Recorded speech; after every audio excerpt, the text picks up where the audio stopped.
Beyond the Mic with Sean Dillon. We're joined on the star line by Alastair G. and Dani Anguiano, authors of Fire in Paradise, an American Tragedy. Now, their book covers the horrific campfire in California, which was one of the deadliest and most destructive United States wildfires in a century. Welcome. Thanks so much. We're excited to be here. Let's go beyond the mic. Over 17 days, $16.5 billion in total damage, over 153,000 acres burned, and over 80 deaths. The campfire was the perfect storm of conditions and negligence.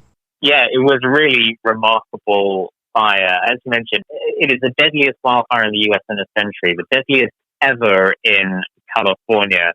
And it was, as one person described it, it was the perfect fire. There was just a mix of conditions that made a fire like this, well, I don't want to say inevitable, but it happened. I mean, so the factors that went into it were, firstly, the incredible dry conditions in California throughout over the past decade. It's the trend that's getting worse with the climate crisis, and so it was just very, very dry out there. After this, you had an electricity company, a utility, PG&E, with a history of sparking fires from its power lines. You had Californians living in places like Paradise, both because it was beautiful, but also because they were priced out of the bigger cities elsewhere in the state, and they were living in this very sort of beautiful, but also very dense community where it was, there weren't many roads out. And so you add all these things together, you add a spark, and it was a recipe for disaster. Now, Dani, you lived just 20 minutes from Paradise for about 10 years.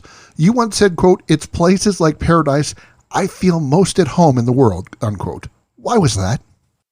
Well, part of it is because, my family has lived in that area for generations, but I think also just sort of the unique small town quality of places like Paradise. When people think of California, I think they often think of Los Angeles or San Francisco, but Paradise was this small little settlement of 30,000 people nestled in the trees. It had so much natural beauty. I think that's part of what really drew people there. And also the fact it's so much more affordable than most of the state. It is just your classic small town America. When you were sent to cover the fire, it was more than just an assignment for the Guardian U.S. It was personal. Yeah, that's right. When the fire first started, I woke up that morning seeing what was happening and getting texts from family and friends who lived and worked there, messages saying, "Please pray for my town." And when it happened, I told my editor at The Guardian that I should be the one to do it, not only because I had the personal connection to the area, but also because I was a reporter in the area for several years. So I knew the community. I had a good sense of the layout, and that helped once I got there into total chaos where 30,000 people had been evacuated. The skies were orange. Everything was covered in smoke. You had people sleeping outside, hundreds of people sleeping outside because they'd lost their homes in the fire. Alastair, you were reading and editing the first reports from Paradise and Dani. When did the enormity of the story begin to hit you? I think it was in one of Dani's first stories she filed, and I was Dani's editor at first, and then we began to write together. And there was a quote that still sticks in my mind. It's from a spokesperson for one of the fire departments. And the spokesman said, "Paradise, it's gone. The town is just gone." And I think that was what just was so astonishing and hard to get your head around. This was the home of 30,000 people, of neighborhood after neighborhood. It had a downtown. There were stores. It was, when you think of small town, it had all of it. There was a Walmart. There was a Safeway, and it was all, most of it was burned to the ground. Over 90% of its buildings were burned to the ground. There were towns, little communities, unincorporated communities all around Paradise, had a similar fate. And so I think it was just this idea, of something that is almost from wartime. You don't think of an American town just leveled to the ground. You think of, when you think of that, you think of World War II maybe. You don't think of, 21st century America. And yet this is what happened in California just a year and a half ago. Now, you're the editor of special series at The Guardian U.S. You've covered news around the world, foreign correspondent in Moscow. What did you see in Dani's work that made you want to write this book with her?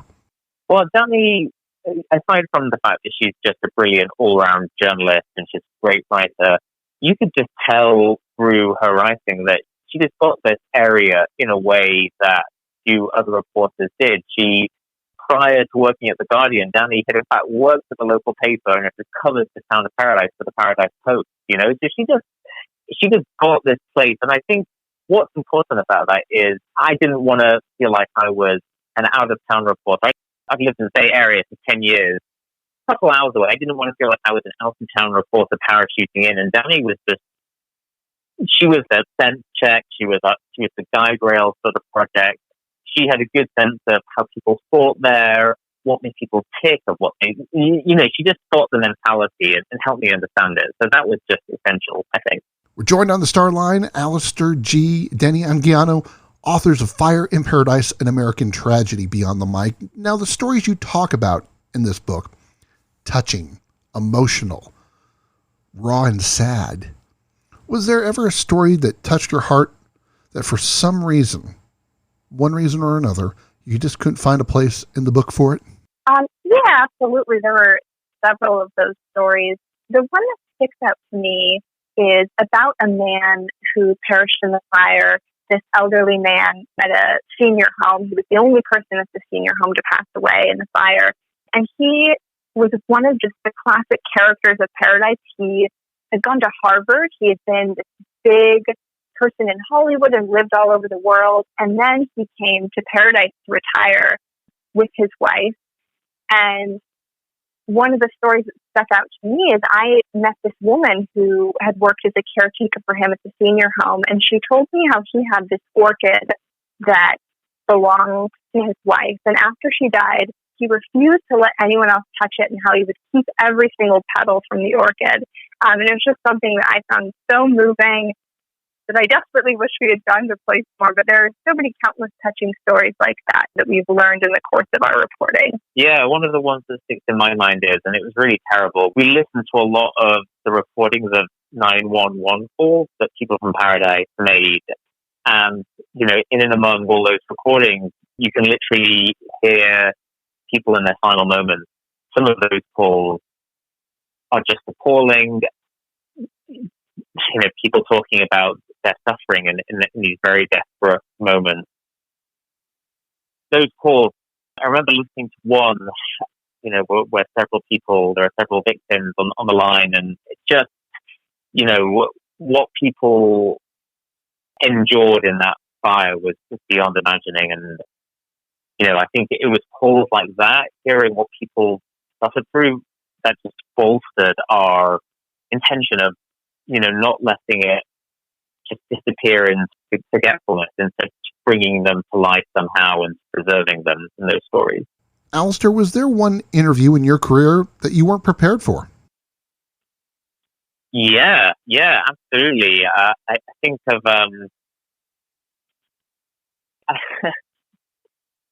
absolutely. I think of one interview that we did for this book, and it was with a gentleman whose wife didn't know what happened to her. She disappeared in the fire. He was stuck out of town.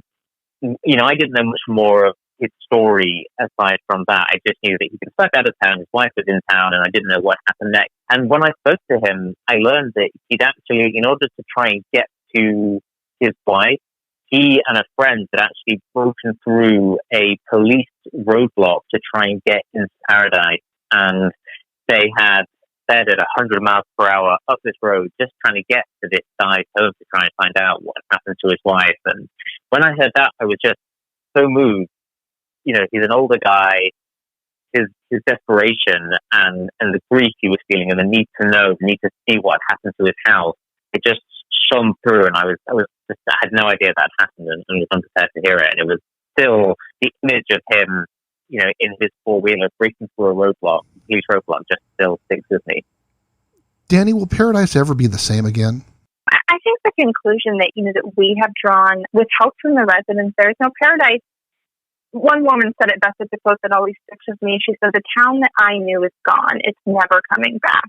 Paradise is a town that's trying to rebuild. It's got about maybe 15% of the population that used to be there before. But I think everyone's really accepted that it'll be a very different place, not only because, many of them are still living among some of the ruins of that fire, but also just because what they loved about that town, history, its affordability, that's all kind of been wiped away. And some people have decided that they are excited about the new paradise, and some people are still grieving. We're joined on the star line by Dani Anguiano and Alastair G., authors of Fire in Paradise and American Tragedy Beyond the Mic. What's the importance of a free and open press in your minds?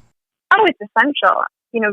Doing this book, we were aided by being able to collect documents from various government agencies. That helped us put together and understand this story. Without that, I think it would be much harder to piece together what happened that day, what went wrong. I wonder how much we would know about PG&E and their fault in all of it. It was their power lines that started the fire in the first place. So absolutely essential. I think of prior to living in the US, I reported in Russia for 4 years. And so I had a very different experience of being a journalist there. When I worked there, it was almost like journalists were there. They were just tolerated, but it didn't feel like you were ever accepted. It felt like the government was listening to you, watching you. I spoke to people whose phones were tapped. I went to press conferences, and the Secret Services were there, asking intimidating questions. Journalists got arrested. I got arrested there. And then coming to the US, the openness here and the freedom to report, it's incredible. It's something that I just really value, having lived in a place where that wasn't a given. Just being able to ask questions here, to be able to expect an answer. Government agencies or politicians or whoever it is will take you seriously, and you'll be able to try and get as accurate data as you can. For anything, that just feels so wonderful. And the experience that wasn't the case at all. So I think a free press is just, it's crucial. Dani, you've said, quote, "You're riding your way to the moon, lover of sparkles, penguins, and baking," unquote. What's your favorite thing to bake?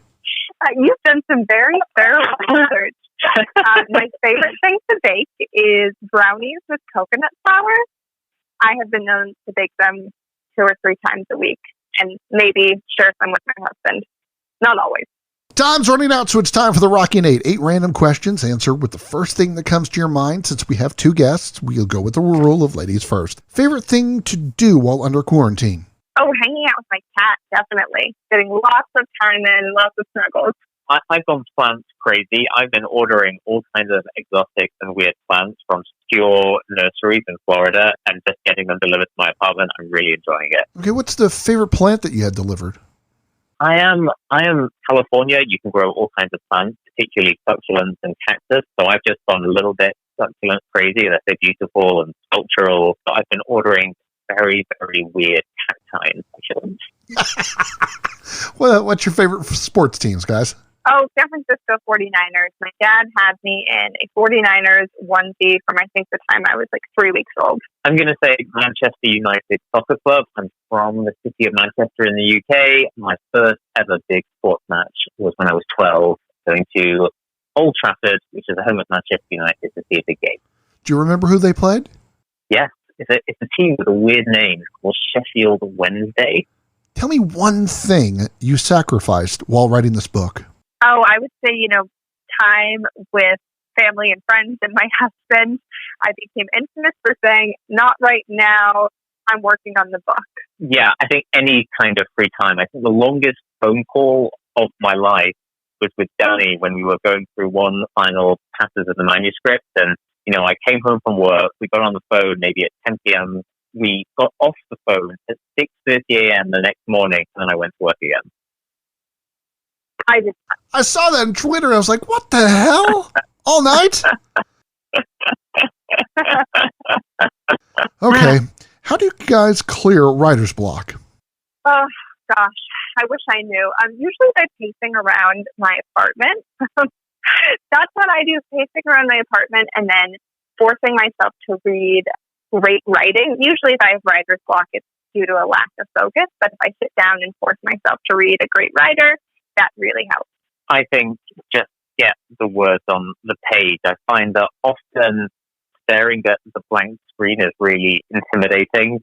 You have ideas buzzing in your head, but you don't know how to translate them into words or sentences. And so often I'll just write really, really stupid things. I like just write a verb, an adjective. There won't be 4 sentences. I'll just put my ideas on the page in whatever, seemingly stupid form they come out. And, once you've done that, it seems to loosen something up a little bit. And then once you've got those dumb seeming words on the page, then you can start to make them seem a little bit better and you can craft them a bit. So I think just get something or anything on the page. What's your favorite scent? Ooh, that's a good one. For me, probably lavender, both because I like the smell and because I find it very relaxing. My favorite scent is probably the scent of plumerias, which is this exotic tree that you get in tropical places like Hawaii or Florida as well. Plumeria. How about favorite bird? Favorite bird? Well, I think you know the answer to that one. It remains, after all these years, penguins. I'm going to say golden eagle. Which family from the book haunts you the most? For me, that's got to be the Sedgwick family. That is the story of this 82-year-old firefighter and his daughter, Sky. John woke up that morning, what's the name of the firefighter, and told his daughter that there was a fire coming and that she needed to go. But he himself decided to stay and to help out the firefighters working to control this massive blaze and to save some of these landmarks that had been so important to him for so many decades, like this firehouse that was, over a century old. For me, it's a woman I met called Iris and her partner of 28 years, Andrew, and they love to collect antiques and go thrifting. Their home was full of this beautiful glassware. And Iris worked outside Paradise during the week. And so on the morning of the fire, she was trying to call Andrew, trying to tell him to get out. Andrew had a disability. He wasn't able to move very well. And so I just think back to their really terrible phone conversations and her urging him to leave and the difficulties that he was facing getting out. And finally, what's the next project that you want to tackle? That is an excellent question, one that I'm still trying to figure out the answer to. I think, to be honest, there's still lots of reporting left to be done on Paradise, and I think that will probably keep my attention for a while. I've been dreaming of writing a novel for the longest time, and I've been writing short stories off and on for years. So I think fiction is the next nut I need to crack.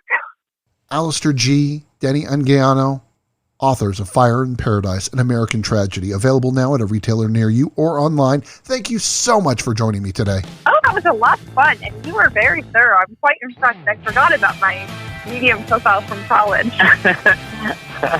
I love that. That was great. That was really fun. And that, my friends, is Beyond the Mic.